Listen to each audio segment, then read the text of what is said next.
You're listening to Autumn on the Air, the weekly podcast that brings you conversations about the impact of research commercialization and the people who make it happen. Join us for interviews with patent and licensing professionals, innovators, entrepreneurs, and tech transfer leaders on the issues and trends that matter most. Keep listening for an inside track on the people, IP policies, and politics changing our world. Welcome to Autumn on the Air. In this episode, we're celebrating Women's History Month by highlighting the remarkable story of women in science. Today, we have the privilege of hosting Kate Zernike, a Pulitzer Prize-winning journalist and national correspondent for the New York Times. Kate has been a predominant figure in journalism since 2000, covering a wide range of topics from education to national elections. She is also the author of Boiling Mad, Inside Tea Party America, and most recently, The Exceptions, Nancy Hopkins, MIT, and the Fight for Women in Science. This book tells the inspiring yet often infuriating story of how a group of women scientists at MIT use science to expose discrimination and inspire change. Kate's work has been recognized with numerous awards, including the 2002 Pulitzer Prize for Explanatory Reporting. Let's dive into her latest book and explore the fascinating story of Nancy Hopkins and her fight for gender equality in science. Welcome to the podcast, Kate. Thank you, Lisa. I'm happy to be here. Yeah, very excited to have you here today. And we are going to talk about your book, The Exceptions, which centers on Nancy Hopkins and a group of women at MIT who fought against discrimination. I wanted to start off by asking you about your inspiration for the book. I know from reading the prologue that your parents, your mother and father, had a role in inspiring you to tell this story. Talk to us a little bit about that and how your own experiences as a journalist influenced your approach. Yeah, thanks for that question. So, there was a 20-year period between when I first met Nancy Hopkins and did a newspaper story about her in the Boston Globe, and when I decided to return to that story and do a full-length book about it. And I remember at the time I told someone who'd been a mentor to me at the Boston Globe that I was going to do this book, and he was like, "What took you so long?" And I was a little ashamed of the question because I thought, like, oh yeah, what did take me so long? Like, why didn't I realize what a great story this was, or what a great book this would be? And I said this to Nancy, who's such an incredibly generous person. And she said, well, but we didn't know how the story was going to turn out, which is interesting because I think she was talking about women in science and the whole, the question of like, what happened, what was the ultimate result of the story. But for me, I think that it really, I had to wait in some ways to see how my own career and my own life panned out. And I think this is true. I've now been speaking about this book for 2 years since it was published. And I hear this a lot from young women, which is that you just have a different view on your career at 30, or rather at 50 than you did at 30, which is the age that I was. I just turned 30 when I first met Nancy.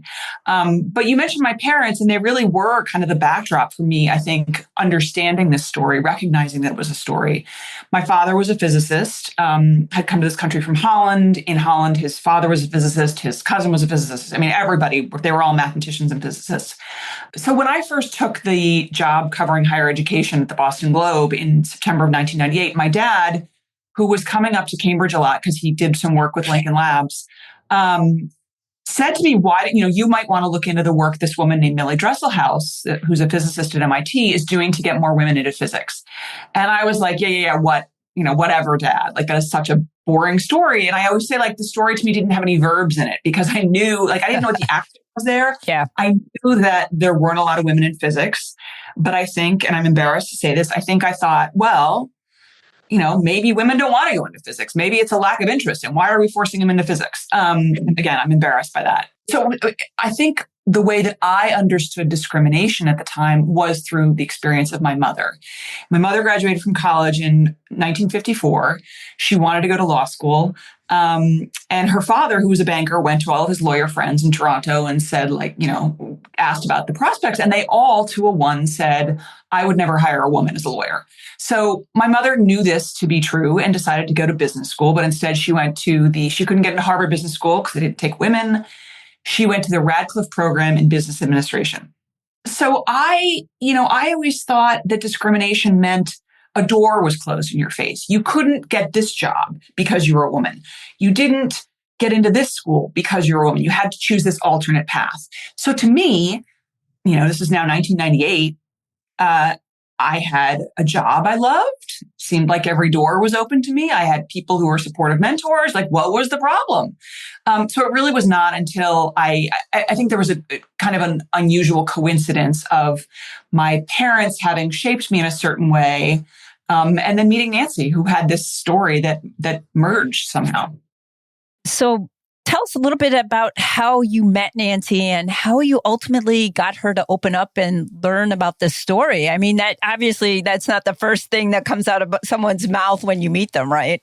Yeah. So, and it is funny because sometimes people mistake this book for either they write an email to Nancy and they think that she wrote it herself, or they mistake it for, an as told to book. Like she just sort of opened her mouth and started talking. And trust me, it was a much more complicated process. I'm sure very complicated. Yeah. Yeah. But the newspaper story happened in March of 1999.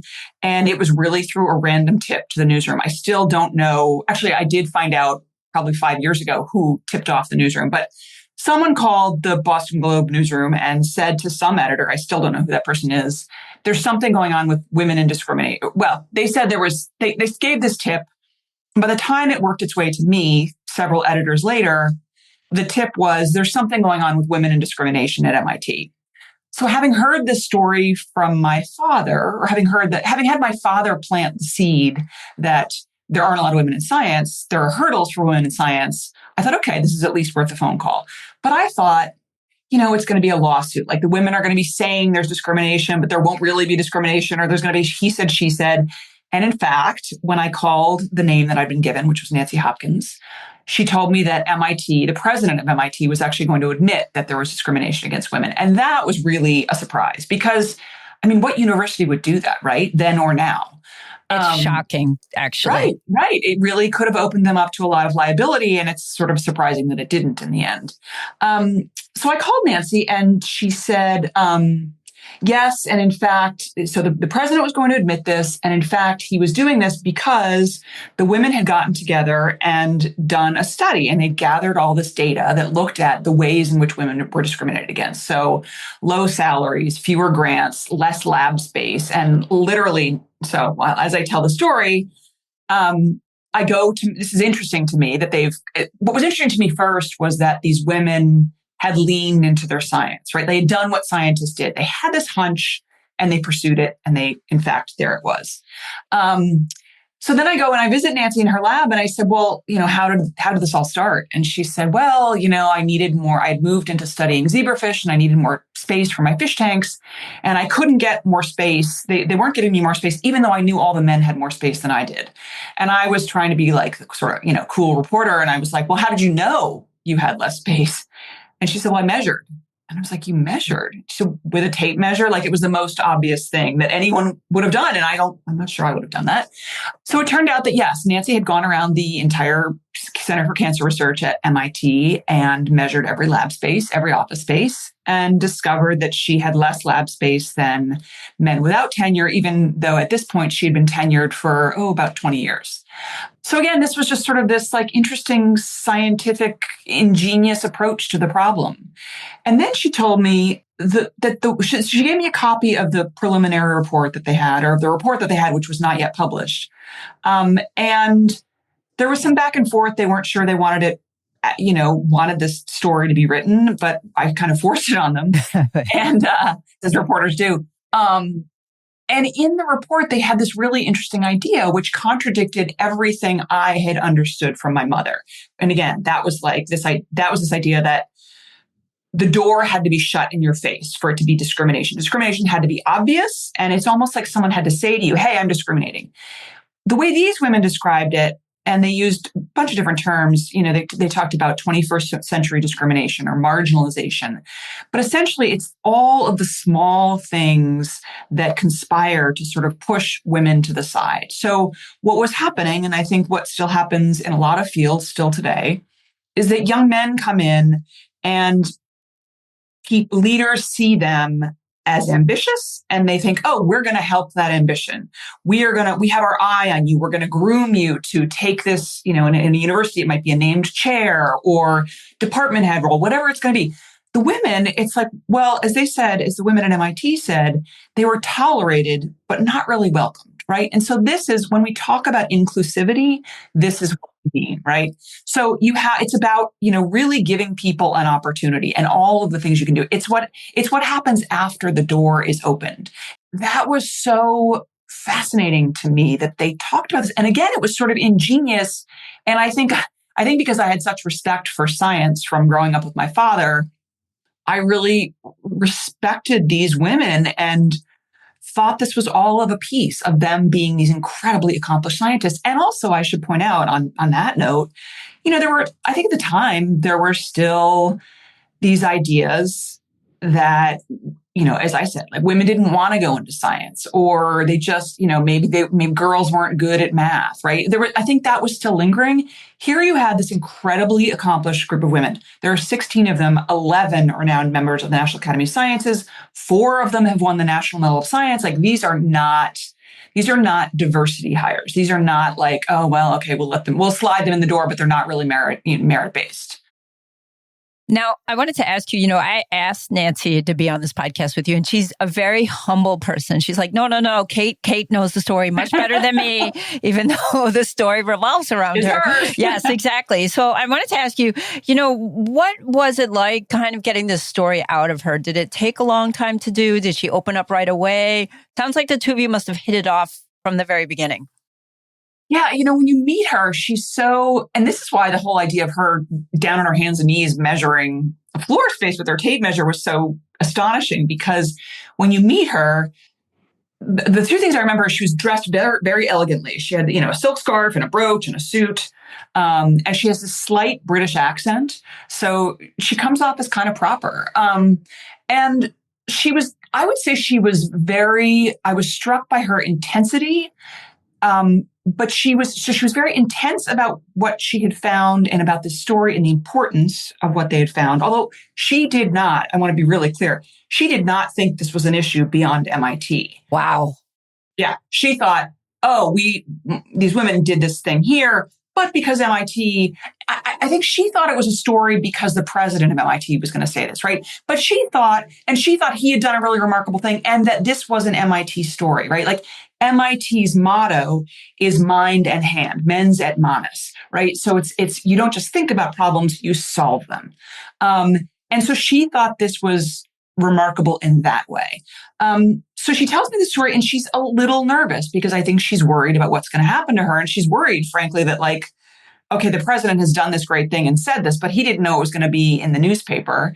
And nobody knows at this point that it's going to be on the front page of the newspaper. So yeah, initially she was pretty guarded, but I, obviously passionate about what she did. And that's really hard to ignore. And then I also talked to other people at MIT, and then the story ran. And, Nancy describes being so nervous about this because they know, and there was this push-pull about, am I going to write it? Am I not going to write it? And finally I said, like, I'm going to write it and you can either help me or not, to everybody at MIT, not just Nancy.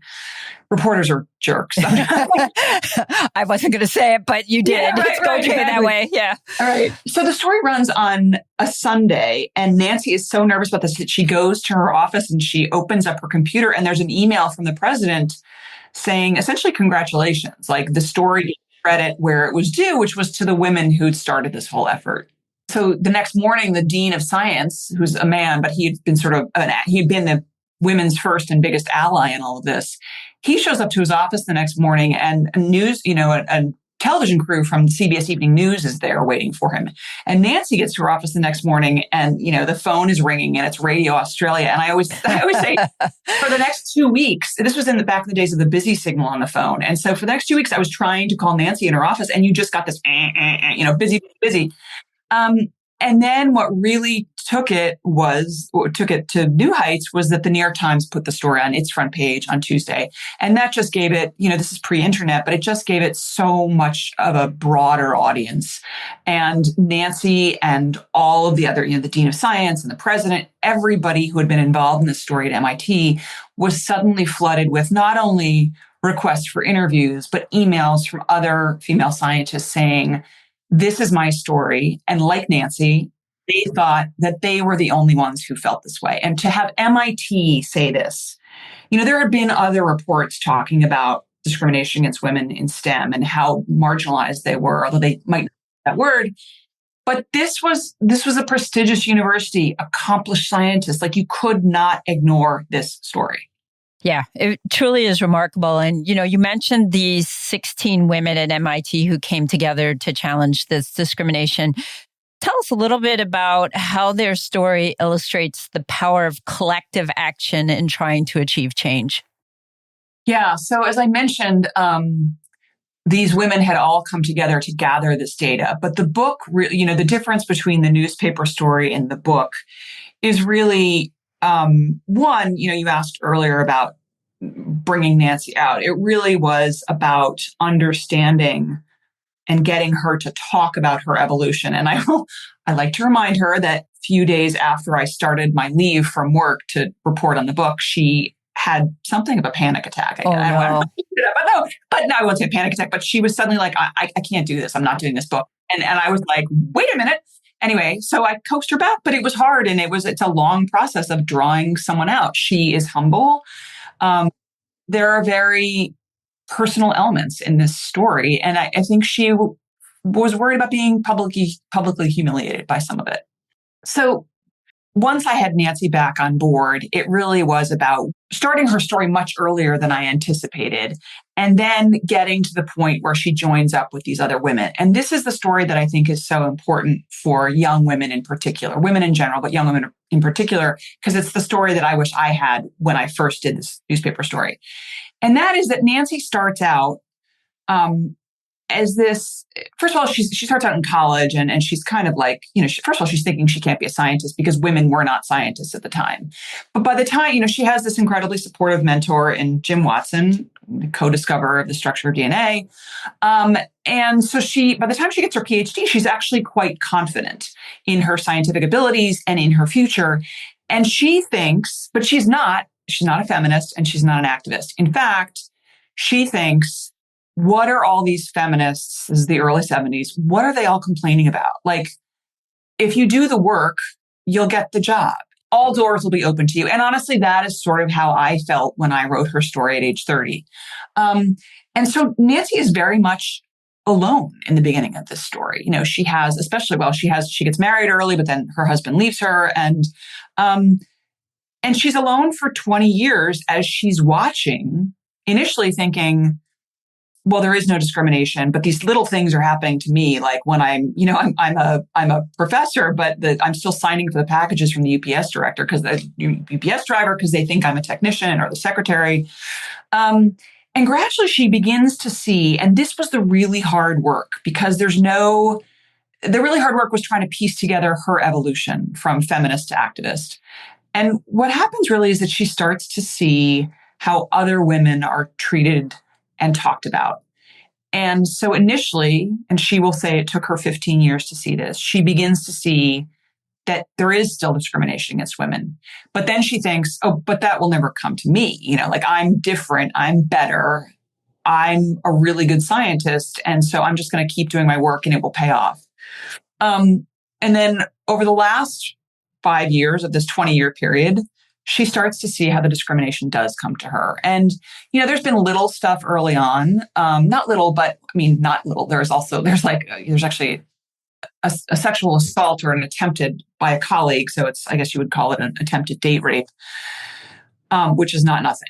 But what Nancy is so focused on is how she is doing her science. And so it's really only when the discrimination starts to affect her ability to do her science that she starts to sit up. So first, what happens is that she can't get the space for her fish tanks. And then what happens is that she develops this course with another professor who's a younger man who's extremely talented. And he decides that he wants to teach the course with another man. And she can't figure out why. She's shocked by this because the ratings on the course are very good. And then it becomes clear that the man and the man he wants to teach the course with are going to start a company to produce videos and a textbook out of this course. And they're imagining making millions, and they are not going to include her. And that's what really upsets her, because she sees she's done a really good job with this course, and there just is no apparent reason for her to be taken away. And so she begins to realize, like, oh, this meritocracy thing, maybe it actually doesn't work the way I thought it did. Now, I want to go back to something you mentioned a little bit earlier. You described the discrimination faced by these women as 21st century discrimination, which is subtle yet pervasive. Can you elaborate on this a little bit? And how do you think it affects women in STEM today? I think it affects women in a lot of fields today. I think it affects women in STEM in a particular way. What does it look like? I remember when I first talked to one of the women for that first newspaper story, she said, well, you know how it happens. A conference gets planned, or a guy is planning a conference. Maybe it's two guys, and it's homophily, right? This is human. The human tendency is to seek out people like us and to stick with them. So guy seeks out guy. They think, oh, we want to do a panel on X. Who are the experts on X? Oh, my friend Joe. Oh, Joe has a friend named Bob and suddenly what you were left with is, and I didn't know this phrase, I don't think the word existed at the time, but you're left with a male. You're left with a panel or a conference that's entirely male. And so the voice of authority is male, and it reinforces all of these social. I'm reluctant to use the word bias, because I think the word bias has become so politically charged right now, but it does really reinforce all of our social conditions where, men do have the authority, right? Like, you look at the church, you look at universities, you look at newspapers, wherever you are, it's always been men in charge. And it starts to look like they are in charge because they have the qualities you need to be in charge.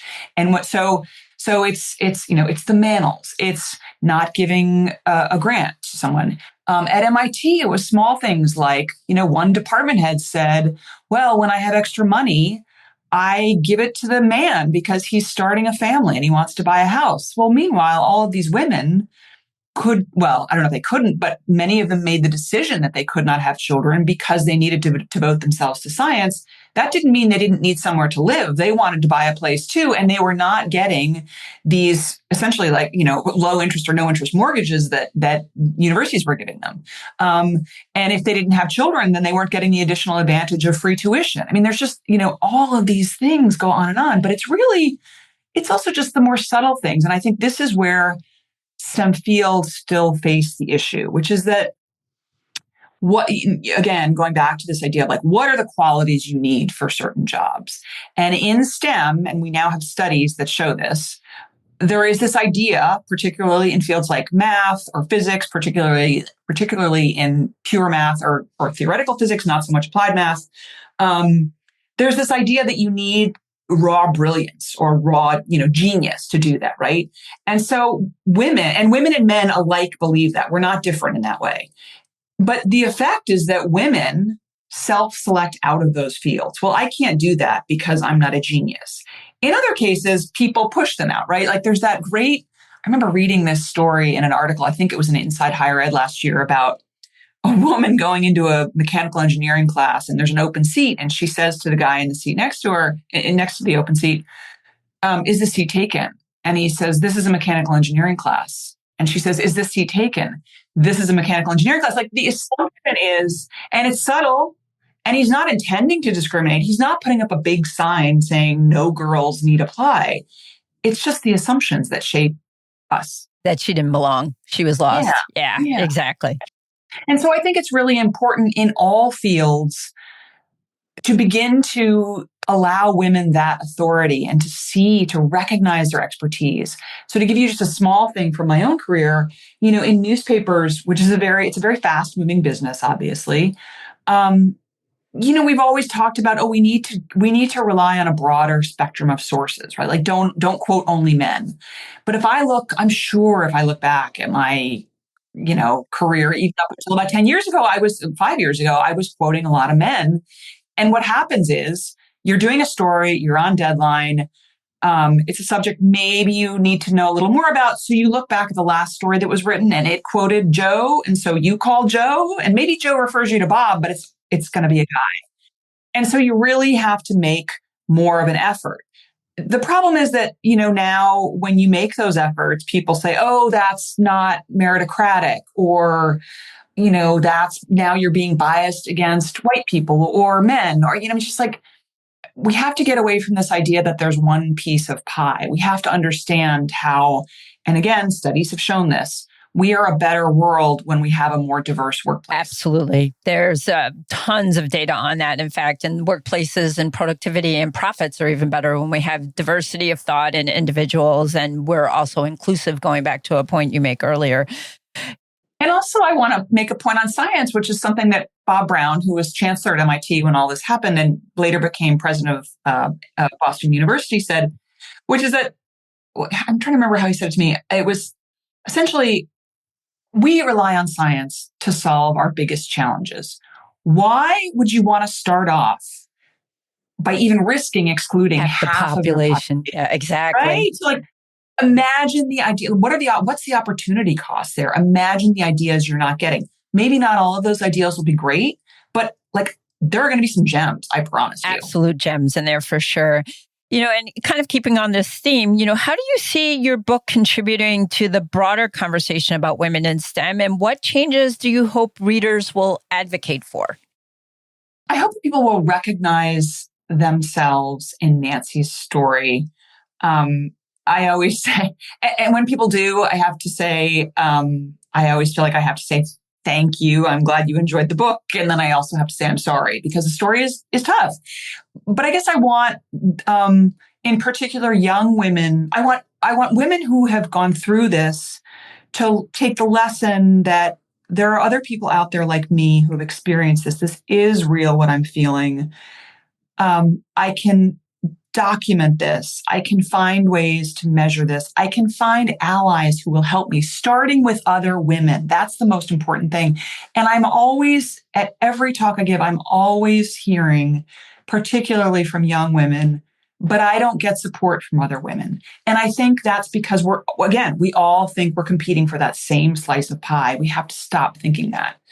So for young women, I think too often, again, they have too much faith in the meritocracy. The meritocracy is a wonderful idea, but we have to get away from this idea that merit is like gravity and you can determine it with an equation. Merit is conferred by the people who are in charge. So again, it's not, there's no equation. This is not pure. And so I guess I want younger women to read this book and recognize that they may be like Nancy was when she first started out. And they may be making some harsh judgments about other women. They may be making some false assumptions about their own careers. Again, I wish that I had thought about this story more when I was 30. It definitely, when I first did it as a newspaper story, it definitely left an impression with me. But I think it was because, the impression it left was these are amazing women and what a cool thing they did. It really was sort of only as my career evolved, and especially, as I had children and you see how people treat you differently once you have children, that I started to think, oh yeah, that thing they were talking about this gradual marginalization over the course of your career, that just happened to me. And I wish I'd spoken up about it 10, 15 years ago and stopped it. Yeah, I think one point to that, I'm a patent attorney, I have a science background, and then I'm an attorney. So kind of the double whammy kind of effect, because there's obviously been issues with law firms and women and other underrepresented groups. I think when you're so young in your career, and I don't know if Nancy touched upon this with you, I think sometimes you're just focusing on trying to be good at your job and get the work done. And you also, at that point, you're early on in your career, you're afraid, right? To speak up necessarily. It's a lot easier, I think, when you're older to speak up, especially if you don't have any allies. And I got the sense in the book, really for Nancy, she didn't have those allies early on. Yeah, she had mentors for sure. Yeah. But once she gets to MIT, the mentors kind of drop away. And I think the assumption is that the women didn't. I think in some cases when I talk to men, they would say, well, we realize now we should have looked out for those women a little bit more. But, to your point about you're so focused on getting your job done, again, as long as more of the domestic work and the emotional labor of thinking about where the kids are going to go to camp. And that still tends to fall, even in the most egalitarian of households, that stuff does still tend to fall to women. And so one thing that happens is that women miss out too often, I think, on the, oh, I'm going to grab a beer after work and we're going to plan the conference over the beer. Or maybe maybe just like a great idea comes up over the beer, right? And so women are missing out on those opportunities. And that reinforces the whole thing. The other thing is, I think, and this is something I still struggle with, your idea about speaking up, or when you go into a situation, I think as a young woman, you're just kind of looking and trying to learn and be respectful. I remember hearing, this was sort of the way Hillary Clinton approached her job when she started in the Senate. She was obviously this very famous former first lady, but she didn't want to. She was sort of the first year, she was like, I'm not going to be on any television news shows and national news shows because I don't want to be that person who comes in and throws her elbows around and I'm a big deal. I'm a celebrity. Look at me. And I think a lot of women starting out their careers feel that way. Like, I'm just going to watch, I'm going to learn how it's done. And we need to have a little more confidence and to speak up. And, friends will joke, like, you need to have the confidence of a mediocre white guy. There's something to that, unfortunately. So, Kate, as you know, we're in the middle of celebrating Women's History Month. What do you think are some of the most significant strides made by women in science, and what challenges remain to be addressed?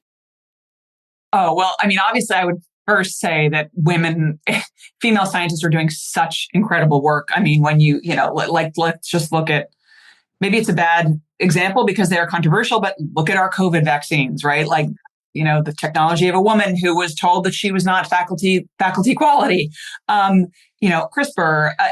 There's so many, and I guess I'm focused largely on biology because I spent so much time doing this with Nancy, but, in physics, and it's just like, it's really incredible the work that's being done. And I have to say, it's very frustrating to me. Maybe this leads us to what needs to be done. It is very frustrating to me when I read stories about science in magazines, in particular, newspapers, magazines, and I see all these men quoted on things they're doing. And I'm like, well, I know a woman who's doing cool things in this area. Did you not think to call her? I think the issue here really is authority and giving women the credit for their accomplishments, the credit for discoveries. We saw this with the obesity drugs, right? Like, there was the struggle over, one woman was left out and thankfully she was included when the Lasker was awarded for that. The Lasker Award was awarded for that. But the whole idea of Women's History Month offends people because it's like, there's only one, right? You only get one, or the year of the woman, and we have them every 20 years in the political world. I think that, as I said, in my conception of discrimination when I first encountered Nancy Hopkins was, the door has to be closed in your face. Now I understand that it's not as simple. It's what happens to you after the door is opened. But I think, it's so, I think the way I would describe it is, it's not just about giving women opportunity. You have to give them the credit. We have to recognize what they are doing. And so, yes, Women's History Month can be important, but of course, like, why can't every month be Women's History Month? Why can't we weave the history of things women have done and talked about into the fabric of our lives more? And I think often, there's sort of this idea that she was, I don't know, maybe she was the first woman to do it. Well, she was also the first person to do this, right? Like, there shouldn't be some separate, it's unfortunate there's some separate category still in too many cases. Very much so. And, you mentioned about talking about things that could be done. What do you think can be done to help improve issues like gender equality in the workspace? As I said, I think the main issue is recognizing what women can do. And so you don't just quote women on subjects you think are interesting to women, right? Like, it's just menopause. It gets a lot of ink these days. You just talk to women who are doing interesting things and you show people the range of what women are doing. And that has been the best lesson for me of this book. Like, oh my God. It's so inspiring, but it also makes me feel, so it not only makes me feel like, I could succeed, but it also makes me feel like, that woman succeeded even though she had a couple of failures along the way, right? With men, again, the confidence of a mediocre white man. So I'm joking, but not really. When they fail, it's like, oh, give him another shot. It's not the end of his career. It's not the end of his life. And so I think we just need to, I think the more we can recognize the things that women have done in all these different fields, that's important. But to do that, I think we do need to, it does start out as kind of a numbers game. You just have to see more women doing more things, because the longer that we believe that a scientist is someone, you ask kids to draw a scientist, right? And they draw a man. That's increasingly less so. That's because we see more women in science, right? So, but still, like when you draw a leader, when you think of a leader, you still think of a man. You just have to kind of flood the zone with more women. This is why hiring women is important. It's not, there are many qualified women. That I take as a given, but it's also about showing people that there are those qualified women, not just so that other women can be inspired, but so that people can understand the breadth and the power of what women can do just like men. Now, Kate, I wanted to ask you, what do you hope future generations of women in science take away from your book? I think this book is really a story about the power of a group coming together and what you can do when you join forces. Nancy describes the moment when she first talks to one woman about the potential that there might be discrimination. And, oh, by the way, do you see the same thing? That moment is incredibly powerful to her. And then that's even before they get to the other 16 women. That's even before this news goes out and all these women around the globe are saying, oh, this is my story too. So that's part of it. But I really do also want people to understand the opportunity costs. And so it was very, very important to me that this book be a story about science and that people understood the importance of the science these women are doing. And so we understand what we are risking when we shut them out, either overtly, blatantly, or just kind of don't really think about them and assume they're going to flower on their own. So I think that's really important. I mean, I just want people to take away that it's a great read. But I want people to see how our thinking develops as women, and this whole idea, how we think about merit and how it's awarded or not awarded. I think that's a really important conversation for everyone to have right now, not just women. So, Kate, as the podcast comes to a close, what are your plans for future projects, and how do you see your work continuing to impact discussions around gender equality and STEM? As I said, I think the most important thing is for people to see accomplished women and to see that they are not exceptional. They're not just a few, that it's not just, one token person. And so I think the more that I, as a journalist, can bring the voices of accomplished women, not because they are women, but because they are accomplished and they know what they're talking about. Even if I don't do another book directly about women in STEM, elevating the work that women are doing in many different fields, that to me feels like the best way to advance the discussion about women's accomplishment and women's equality. Well, Kate, thank you so much. I know you mentioned you're also going to be speaking at the LES conference in Boston in late October. I know many of our listeners are members of the LES, so we'll look forward to seeing you there. Thank you for such a great read in The Exceptions. It's a phenomenal book. As I mentioned to you, I've had many women scientists come up to me and say what a phenomenal book it is. So thank you again for it, and really appreciate all your time. All right, Lisa, thank you so much. This has been a great discussion. Thank you, Kate, for sharing the powerful story of Nancy Hopkins and the women who fought for equality at MIT. The Exceptions is not only a testament to their courage, but also a reminder of the ongoing need for inclusivity and equity in STEM fields. As we celebrate Women's History Month, we hope this conversation inspires our listeners to continue to push for change.